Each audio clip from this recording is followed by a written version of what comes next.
nay cuộc tình em có chia lìa, muốn quay về nào đâu dễ như là mơ. Thì lúc đó mới hiểu được cảm giác như lúc em phụ tôi. Các bạn đang đến với trung tâm băng đĩa nhạc bay của DJ Lâm Trầm Music. Chúc các bạn nghe nhạc vui vẻ. Khi yêu ai nào ai nghĩ đến ngày mai đây ta phải lìa xa cách nhau. Anh không biết vì sao tại sao bỗng yêu nhau nhưng giờ đành lìa xa. Tại vì anh nghèo không có tiền, vô tình anh lại đi làm dâu xứ xa. Anh khóc thương phần anh chỉ vì nghèo nên anh đã mất đi người yêu anh. Lấy Việt kiều đời em sung sướng không người, lấy chồng Hàn làm dâu ở phương trời xa. Xa ba má không biết khi nào gặp gỡ, buồn sang giàu em phải chấp nhận thôi. Nếu mai này cuộc tình em có chia lìa, muốn quay về nào đâu dễ như là mơ. Thì lúc đó mới hiểu được cả cảm giác như lúc em phụ tôi.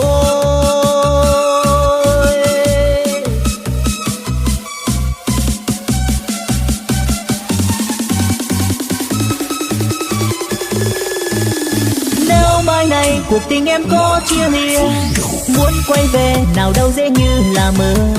Thì lúc đó mới hiểu được cảm giác như lúc em phụ tôi. Yêu ai nào ai nghĩ đến ngày mai đây ta phải lìa xa cách nhau. Anh không biết vì sao tại sao không yêu nhau nhưng giờ đành lìa xa. Tại vì anh nghèo không có tiền, vô tình anh lại đi làm dâu xứ xa.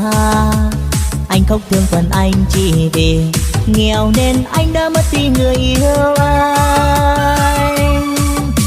Lấy Việt kiều đời em sung sướng không người, lấy chồng Hàn làm dâu ở phương trời xa.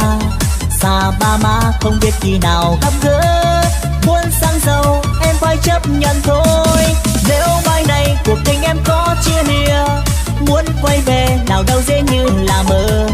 Thì lúc đó mới hiểu được cả cảm giác như lúc em phụ tôi. Hãy đăng ký kênh Nhạc Sống Thế Lâm để cập nhật những album nhạc sống mới nhất của chúng tôi. Lúc em phụ tôi.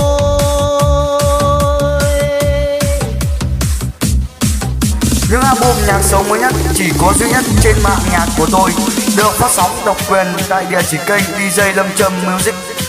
Nhạc sống Thế Lâm là nhạc sống độc quyền trên mạng NCT, rất hân hạnh được phục vụ tới tất cả quý vị và các bạn.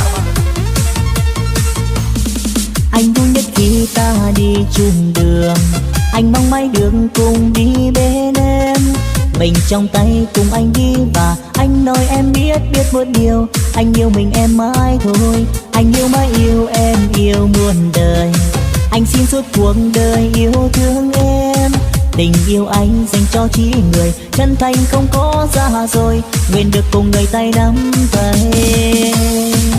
Và em ơi yêu anh biết là trái tim anh giờ dành cho em nhiều hơn muôn vàn anh sao. Và em ơi yêu anh biết là có em bên cạnh mỗi đau buồn xua biến tan trong lòng anh. Và em ơi yêu anh biết là đã yêu em rồi là anh đây phải cho em được ấm êm. Và em ơi yêu anh biết là khi được chung bước có em bên cạnh cho lòng anh mãi vui. Anh đây hứa cho em luôn tươi cười, anh vui có được người luôn bên anh. Người yêu ơi sẽ yêu suốt đời, ta cùng yêu mãi mãi chẳng đôi rời, không rời xa cách nhau.